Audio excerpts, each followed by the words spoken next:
Hey, how you doing? How you doing here? Okay, let's get started. My name's Ian Jensen, along with Aaron Sweeney here and Lance Langdon. I'm a member of the English Graduate Colloquium Committee, which is a very complex thing to say, which I've been struggling with all day. They've done most of the work putting this on, but I get to stand up here and take credit for it. So this is our first talk of the year, so thanks for coming. We'll have another one later in May. Dr. Jerry Christensen's going to talk, so please come and we'll put up posters and bomb everybody with emails about that too. Okay, I'm just here to introduce Radha, so here I go. R. Radhakrishnan is Chancellor's Professor of English and Comparative Literature at the University of California, Irvine, author of Diasporic Mediations Between Home and Location, University of Minnesota Press, 96, Theory in an Uneven World, Blackwell, 2003, Between Identity and Location, The Politics of Cultural Theory, Orient Longman, India, 2007, History of the Human and the World Between, Duke UP, 2008, and the forthcoming Edward Said, A Contrapuntal Dictionary from Blackwell. Radhakrishnan is also the editor and co-editor of Theory as Variation, Pencraft, India, 2008, with Susan Koshy, Transnational South Asians, The Making of a Neo-Diaspora, Oxford UP, 2008, with Kailash Baral, Theory After Derrida, Routledge, India, UK, 2009, with C.T. Indira, and with C.T. Indira, Theory, Colonialism, Modernity, forthcoming, Orient Longman. His essays and articles have appeared in a wide range of international journals and collections. Winner of a number of prestigious fellowships, including the Fulbright, Radhakrishnan is also the author of a volume of poems in English and a translator of contemporary Tamil fiction into English. He's currently completing a collection of essays entitled When is the Political? His timely intervention of talk today is on the role of humanities in the age of corporate capital. So the English Graduate Colloquium Committee is honored to present Professor Radhakrishnan, or as we call him, Radha. Thanks.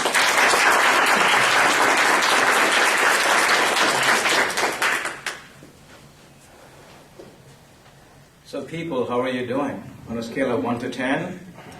I'm at 11, I'm at 12. You know why? Because you prospective students are here. And that is sexy, exciting, exhilarating, intoxicating. And just a quick question, what prospective? Make up your mind. Be already UCI, always already UCI students. Welcome you all with a happy, glad heart and a ticking brain and a glad heart, whatever. First thing I want to say is thank you, Ian, for that very generous introduction. I'm a little nervous. I hope I don't let you down. And should I let you down? Okay, either unconsciously, unintentionally, you will forgive me, right? Oh, thank you so much. Big issue, I want to say, give a big hand to Ian Jensen, Aaron Sweeney, and Lance Langdon for putting this event together. It's been a labor of love. They are busy as heck. Two brothers, one coming on top of the other, and they've done an incredibly wonderful job. So I'm deeply grateful to them. And also want to thank, my Andre, our chief, Professor Warminski is here, and then Hugh Roberts, my graduate director, and the entire, Chad Horn and Kathy Tokiyama and Jennifer Day and Charlene Stringer and Chuck Villanova, the diligent, never complaining staff in the English department. They are not here, they are doing their work already. Give them also a big hand because they do an amazing job. And I would like to acknowledge them again with all my heart and soul and mind and brain. So give them a big hand. And as for this talk, I want to dedicate it to the amazing graduate students at UCI and the prospective ones who are here.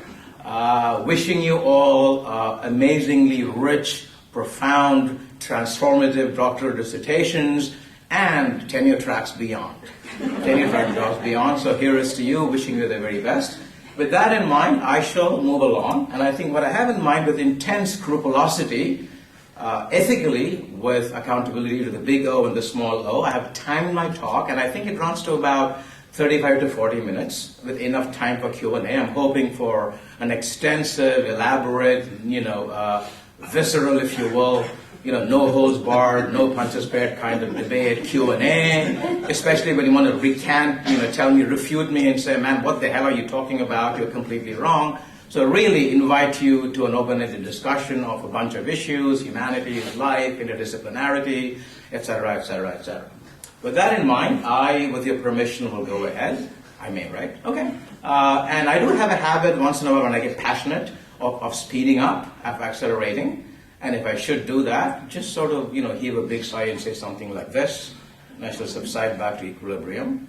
And if at any point it begins to get boring, be unabashedly symptomatic, yawn, stretch yourself, sneeze, and say something that will tell me stop, and I shall stop. Okay, with that in mind, let me begin with a bit of a blurb from my own talk to give a sense of what I'm trying to get at. I was kind of vacillating between two talks, and I ended up kind of splicing the two. The other talk would have been understanding as universal, or the importance of getting it wrong. And the blurb for that talk runs like this, and then I will run into this talk, and not the other one. Humanistic studies are obliged to study humanity both as it were one, and as though it were endlessly different. The universally human has to be honored as an a priori, even as the human condition is interpreted differentially without any axiomatic reference to universality. A universality forever in process. The comparatist, in the very act of instituting a comparison, asserts difference, hoping difference does not automatically entail hierarchic classification. The translator and the translation theorist are invested in a collective human meaning, even as that meaning is refracted and claimed differently in different languages. The saving grace is precisely the humanities scholar trained in the vagaries of interpretation and in the art of negotiating forever between objective truth and subjective perception, between truth as interpretation and interpretation as truth, is in a position to pursue truth in the name of multilateral persuasion. This talk attempts to demonstrate that the humanities have much to offer the world in the form of what I would like to call vulnerable thinking. Okay? So far sound good? Okay, humanities in the age of corporate capital. What kind of words are human, or for that matter, the word humanities? Are these names, non-names, concepts? Are they ideological, historical, or political formations?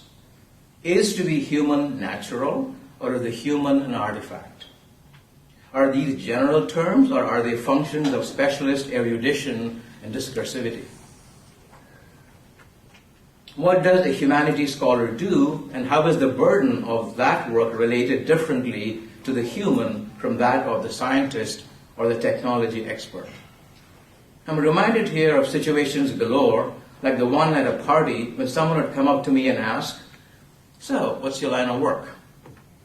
With a hesitant and vulnerable drawl, I begin to respond, "Well, I'm in the humanities and I'm a professor of English." Transparent and axiomatic enough as a response, is this a conversation killer or enabler? I wonder.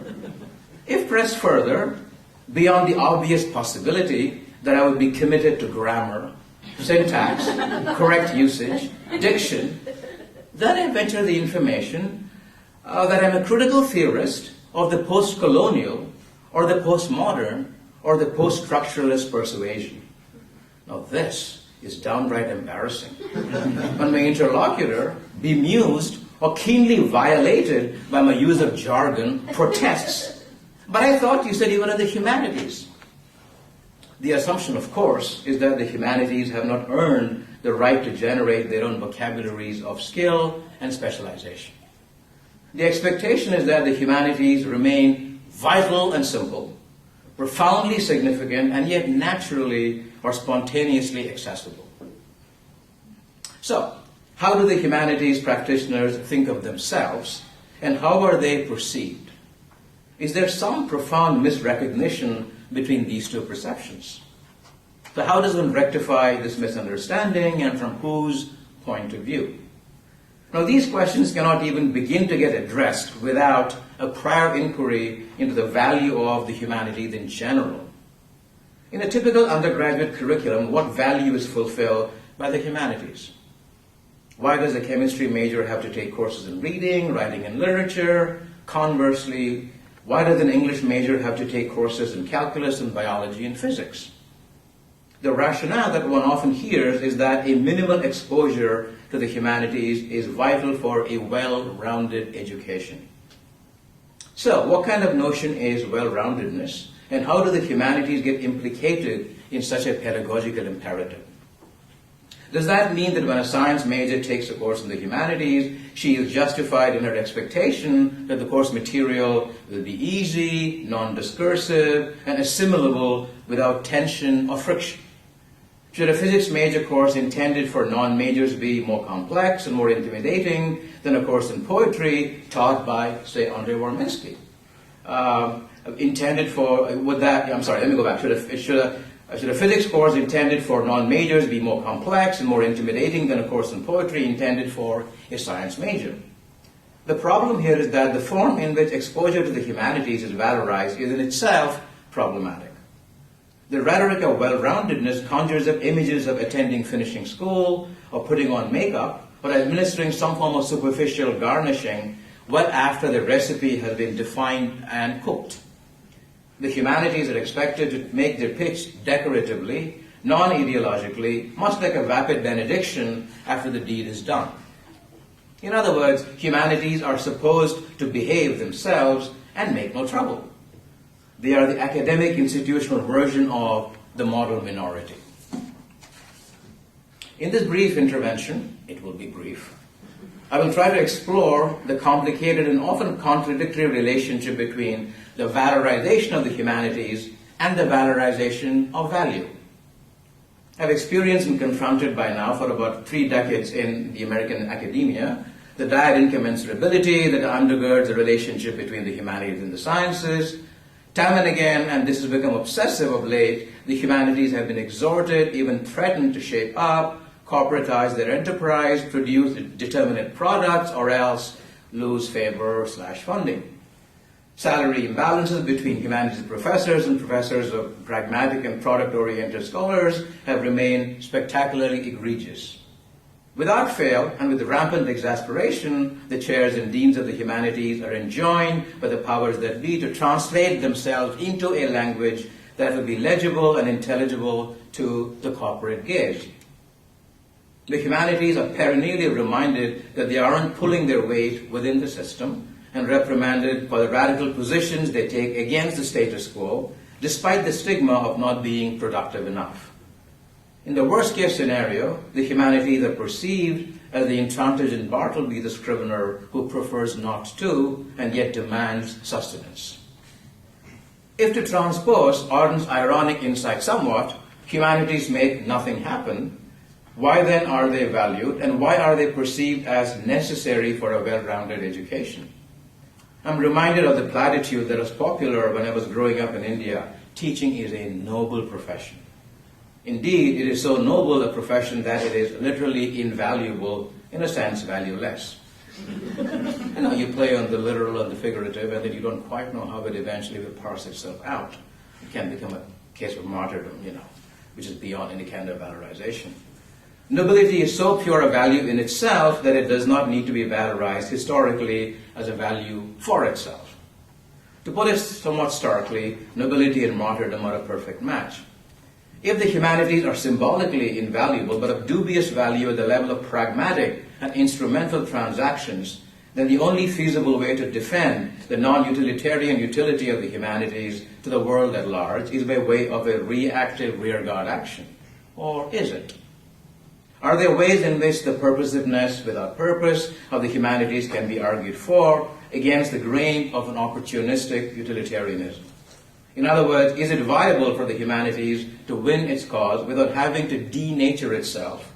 Or does it have to be a Pyrrhic triumph whereby to win the day, the humanities will have to sell its soul and just be vendable like any other commodity? A few years ago, I was teaching for 20 years at UMass Amherst, and then I got here in 2004, and I was amazingly happy there and even happier here. I was teaching an undergraduate course entitled Society and Literature at that university. At the end of one of our sessions, I distinctly remember we were discussing Melville's Bartleby the Scrivener. One of my students came up to me and said, "Radha, I'm really enjoying this course, but why is it that you never teach any happy texts?" And I said, "Sad songs say so much." No, I didn't do that. To be fair to the student, we had started with Dostoevsky's Notes from Underground, followed by Virginia Woolf's Mrs. Dalloway, Franz Kafka's Metamorphosis. You're laughing. Why? Come on, this is lugubrious. I mean, near suicidally lugubrious. Followed by Virginia Woolf's Mrs. Dalloway, Franz Kafka's Metamorphosis, and Ellison's Invisible Man. And now we were